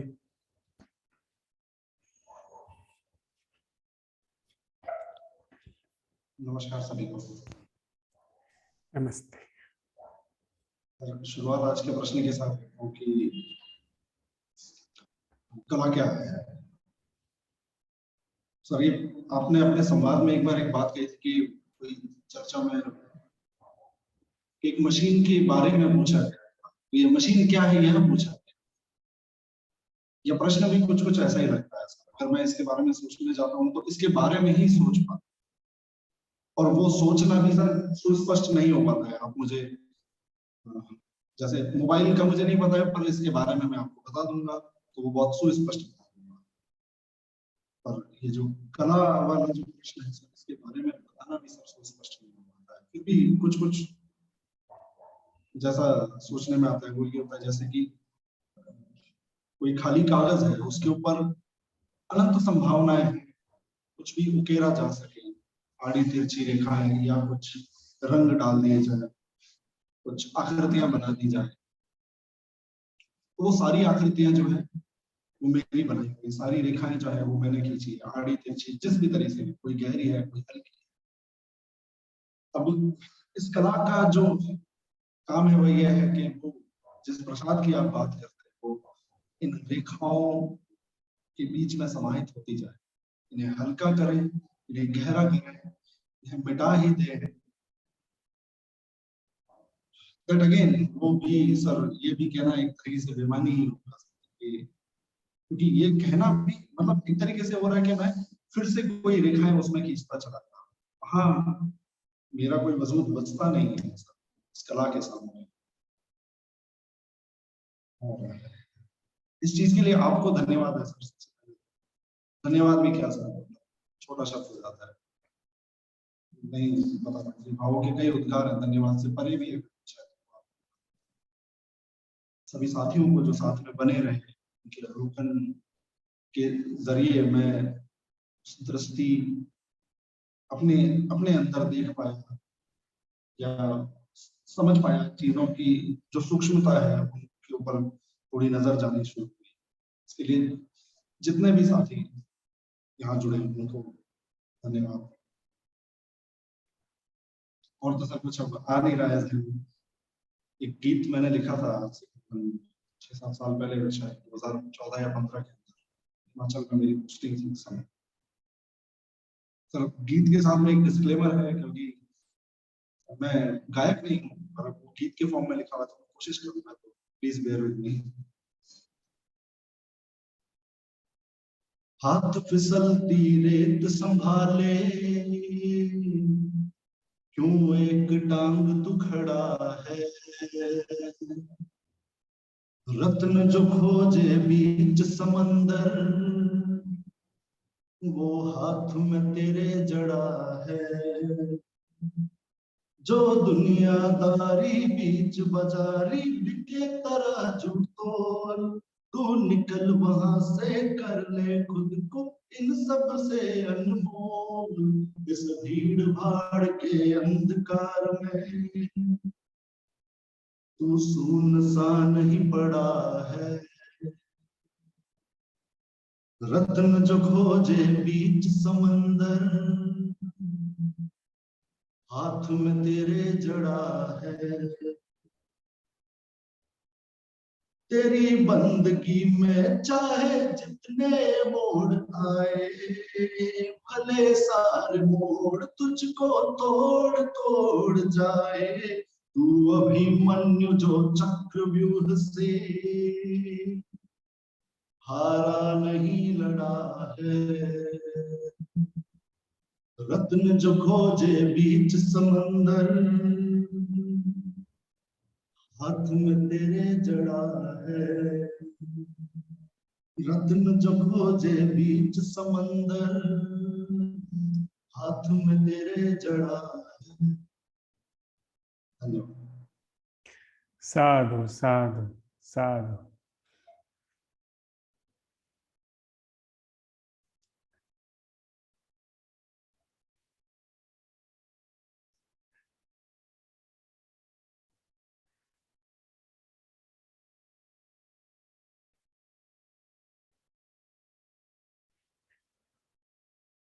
स्मृति जी।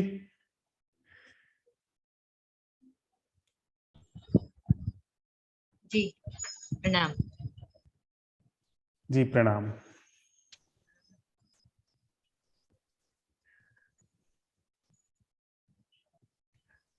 इस कार्यशाला में मैं नहीं रही थी, लेकिन आज सभी प्रतिभागियों की अपनी जो भावना उन्होंने यहाँ व्यक्त की वो सुनी। सबके प्रति एक धन्यवाद सा निकल रहा है। सभी की बहुत बहुत धन्यवाद। सभी की कृतज्ञ हूँ, बहुत बहुत धन्यवाद करती हूँ। एक भजन है, अगर आप कहें तो मैं गाना चाहती हूँ। जी प्लीज। कबीर जी का है, जो अपने पहली अपनी कविता पढ़ी, उसके बाद मुझे लगा कि ऐसा ही कुछ मन में आ रहा था, ये वही वैसा भजन है। बहुत जाना माना है।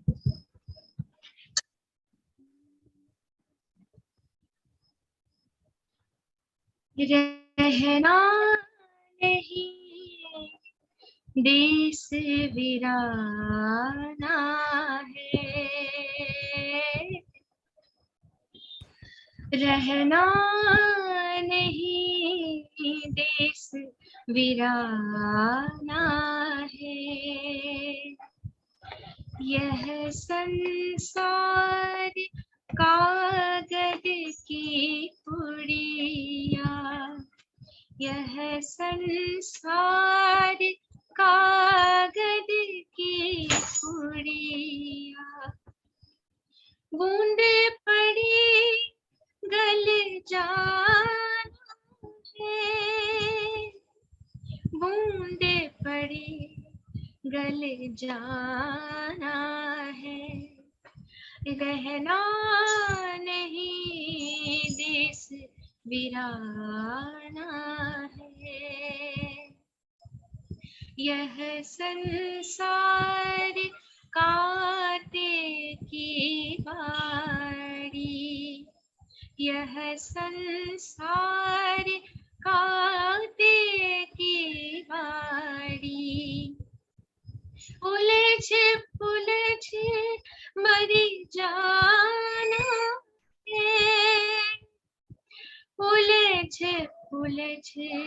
मरी जाना है, रहना नहीं देश वीराना है।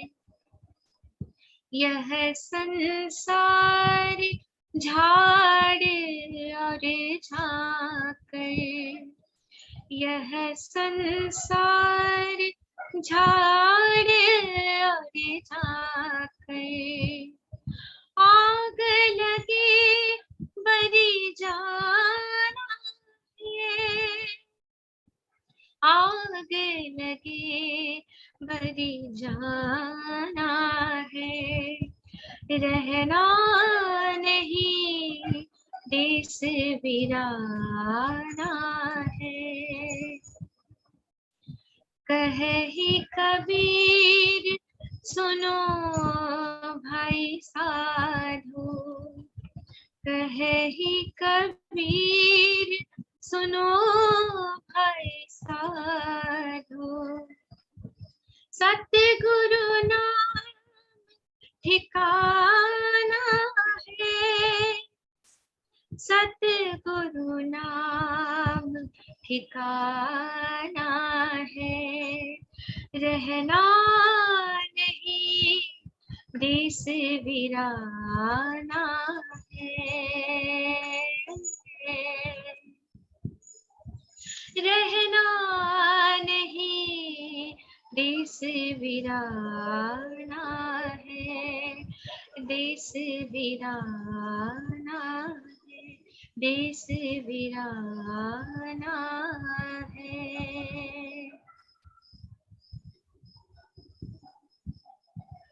साधु साधु साधु।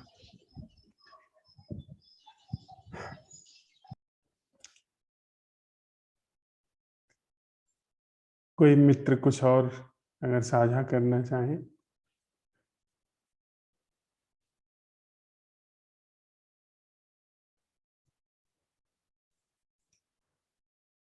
तो थोड़ी देर बैठते हैं,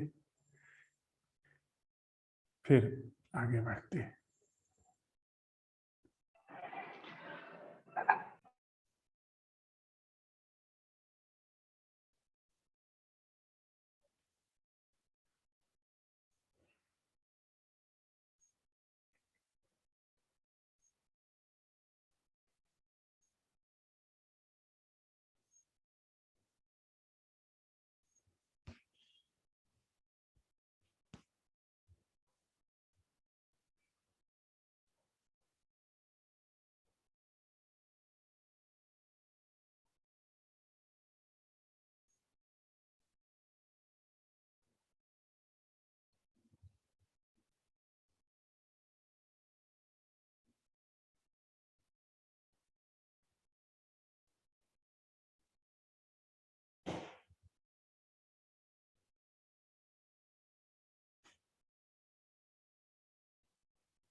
सारे समाधान उसी से आते हैं और सारे साधुवाद उसी को जाते हैं। जो भी कुछ हमारे जीवन में समाधान के रूप में उतरा है, साथ साथ चलते हुए, साथ साथ सीखते हुए, वह सब कुछ उसी के संकेतों को ग्रहण करने से आया है। और हृदय में इस समाधान को सीखते ग्रहण करते हुए जो साधुवाद उपजा है, वह उसी को जाता है। हम सब कहें तो बस माध्यम है, एक दूसरे के लिए कहने सुनने के माध्यम है, इससे अतिरिक्त कुछ नहीं। तो साथ चलते हुए जो भी कुछ हमने सीखा, उसके लिए सारे साधुवाद उसी के चरणों में अर्पित है। हमने साथ चलते हुए यह प्रश्न उठाया था इस ध्यानशाला के प्रारंभ में कि पावन क्या है।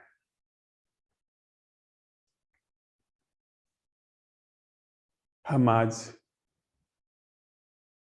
14वीं बैठक और समापन, औपचारिक समापन बैठक में है। अभी भी प्रश्न है कि पावन क्या है। लेकिन दोनों प्रश्नों में बुनियादी अंतर है।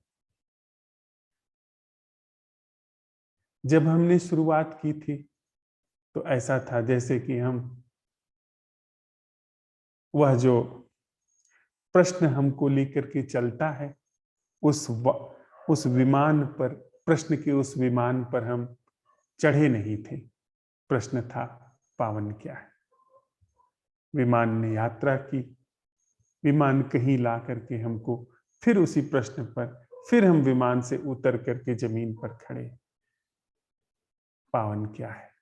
लेकिन बुनियादी फर्क अंदर घट चुका है।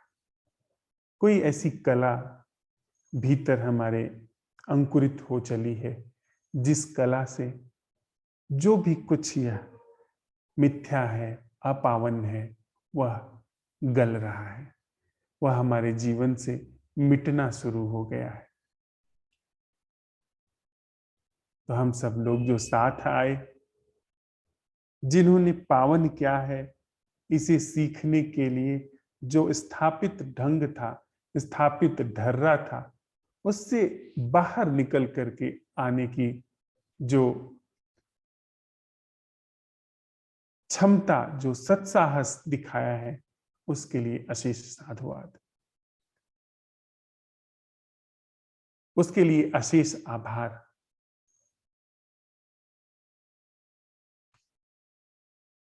कहते हैं कि यह जो मिटने की कला है, जो यह असफल होने की कला है, जिस कला से कोई उत्तर नहीं आया, लेकिन इस कला से जो नृत्य, जो गीत, जो उत्सव, जो महोत्सव जीवन में जगह लेने लगा है, वह ढंग जो खुद को मिटाने के बाद चारों तरफ से जिसे भरने के लिए अस्तित्व उतावला हो जाता है, वह कला, वह ढंग, यह प्रश्न है। यह प्रश्न रिक्त होने का ढंग। पहले यह प्रश्न सिर्फ उत्सुकता था, सीखने की उत्सुकता इस प्रश्न की, पर अब यह प्रश्न रिक्त होने का वह ढंग है जिसे भरने के लिए हजार हजार हाथों से चारों तरफ से अस्तित्व अपनी पावनता लेकर के दौड़ आता है। यह अपावनता से रिक्त होने का, अपावनता के मिटने का जो ढंग है, वह पावनता का आवाहन है। जिनके भी हृदय में जहां भी यह पावन कला जगह ली है, उनके अब उनके कदम नहीं रहे। उनके कदम अब पावन है। जहां भी यह कला अस्तित्वमान है, जहां भी यह कला अंकुरित होनी शुरू हुई है, वहां व्यक्ति नहीं रहा। उसके जहां जहां चरण पड़ते हैं वह धरती पावन होती है। जहां जहां उनकी उपस्थिति होती है, यदि पद्यात्मक भाषा में कहें तो वहां से पावनता सहज ही अंकुरित, सहज ही पुष्पित, पल्लवित होने लगती है। जो वह बोलते हैं वह पावन है, जो उनके द्वारा सुना जाता है वह पावन है, जो वह देखते हैं वह पावन हो जाता है। सब कुछ इस पावन कला से पावन ही ठहरता है। तो जिन हृदयों में यह पावन कला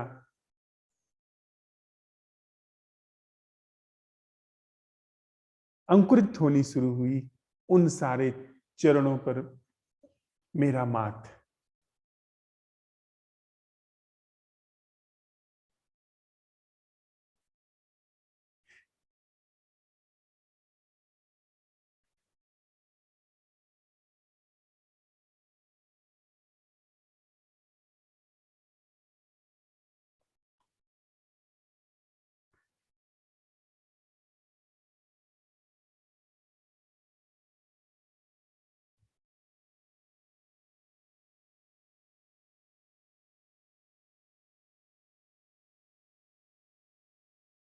यह बड़ा कठिन हो जाता है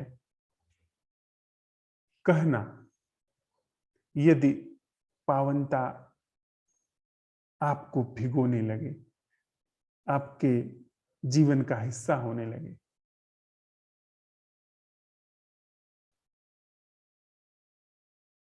लेकिन यदि यह पावनता अभिव्यक्त होती है, अभिव्यक्त हो पाती है और कोई इसको सुन पाता है, तो कहने में अगाध आनंद है, अगाध उत्सव है। तो मेरी तरफ से अशेष कृतज्ञता आप सब स्वीकार करें, क्योंकि कौन सुनता यहां?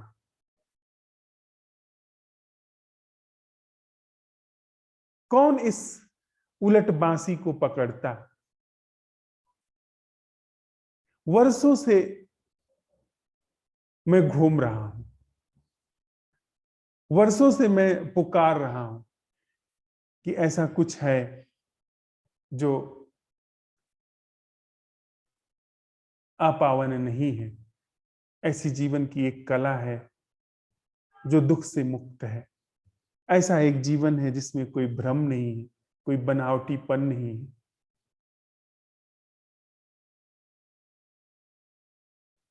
लेकिन कोई वैसे सुनने को तैयार नहीं हुआ जैसे सुनना चाहिए। सुना, तर्क की तरह सुना, लेकिन जो सुनना इसको इस भांति साझा कर देता है, इस भांति साझा हो लेता है कि यह पावनता संक्रमित हो जाए, यह पावनता अपने हृदय से उछले और दूसरे के हृदय का हिस्सा हो जाए। ऐसे नहीं कोई सुन सका। तो आप सब इस पावनता को सुन सके, इसके लिए अशेष साधुवाद है। मंगल कामना है कि जहां भी आप रहें, हम कभी मिलें न मिलें या मिलते रहें, सब बातें अप्रासंगिक है। असल बात है यह पावनता की कला। जहां आप रहें, जहां जीवन हो, वहां सब कुछ पावन होता चले। पावनता की यह जो कला सीखी है, यह अपावनता के विसर्जित होने की जो कला सीखी है, बांटिए, अपने मौन से बांटिए, अपनी मुखरता से बांटिए। लोग नहीं सुनेंगे, पर बांटते रहिए। या ठीक से कहें तो बंटते रहिए। कहीं न कहीं कोई न कोई सुन ही लेगा। देखा ना कि कभी किसी ने कहा था, सुना गया। आज हम उसी पर चर्चा कर रहे हैं, उसी को साझा कर रहे हैं, सीख रहे हैं। तो इसे बांटिएगा, इसको भर करके, इसको सजो करके, दबा करके मत रखिएगा। इसे खूब बांटिएगा, मिटिएगा और बांटिएगा। इस असंभव प्रश्न कला में झूमिएगा, गलिएगा और बंटने दीजिएगा। जितना यह बंटती है उतना ही यह बढ़ती है। जितना ही यह बंट सकती है उतना ही यह बढ़ सकती है। इसके विस्तार का कोई आरा पार नहीं है, कोई पारावार नहीं है।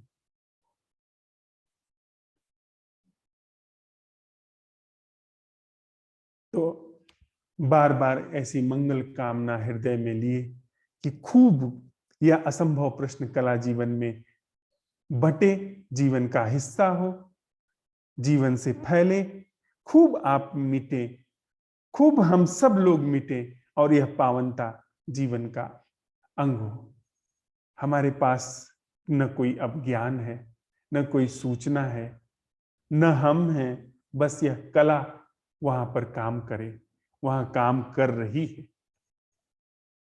तो बार बार साधुवाद देते हुए, बार बार मंगल कामना इस तरह हम लोग अब साथ साथ बैठ के कर रहे हैं कि इस कला से जो पावनता का जन्म हुआ है, पावनता का जो अवतरण होने की संभावना जगी है, अवतरण जो हो रहा है, वह सबसे पहले उन सब तक पहुंचे जिन्होंने कभी इसके विषय में सोचा तक नहीं। क्योंकि हम तो अब अपने से निकल जाएंगे, हमें तो यह जो पावनता की कला है वह अपने आप बहा करके लेकर के चली जाएगी। जाते जाते कम से कम उन कानों में भी कुछ बूंदे डाल दे जहां सिर्फ मरुस्थल है। डालने का अर्थ है कि हम नहीं डाल रहे, यह बस ऐसी पावनता की कला चले रहे हमारी उपस्थिति में कि बस वह बह जाए, बस वह छिटक जाए, बस वह पहुंच जाए। और सबसे पहले जहां पर यह कला नहीं है, जहां पर यह अनूठा ढंग नहीं है, वह पहले कल्याण को उपलब्ध हो, उसके बाद हम लोग ऐसी मंगल कामना, पहले सब पावन हो जाए, उसके बाद यह पावन हो। यह पावनता का ही ढंग है, पावनता ही इस तरह कहती है सब पावन हो जाए, और वह हम लोग सीखे हैं, हम लोग खुद को मिटा करके सीखे। तो बार बार साधुवाद ज्ञापित करते हुए, मंगल कामना देते हुए,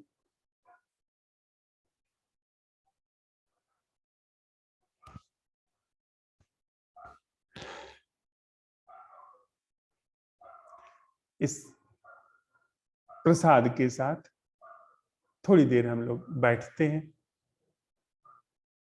उसके बाद फिर इस जीवंत कला को लेकर के जहां है वहां घुलना शुरू कर देते हैं, वहां गलना शुरू कर देते हैं। जैसे मिठास घुलती है, जैसे नदी में, सागर में शक्कर की डली घुलती है, जैसे नमक का पुतला घुलता है इस कला से। और यह कला जो फीका जगत है उसमें नमक का काम कर जाएगी। तो बस थोड़ी देर बैठ करके और फिर औपचारिक रूप से हम इस ध्यानशाला का समापन करते हैं।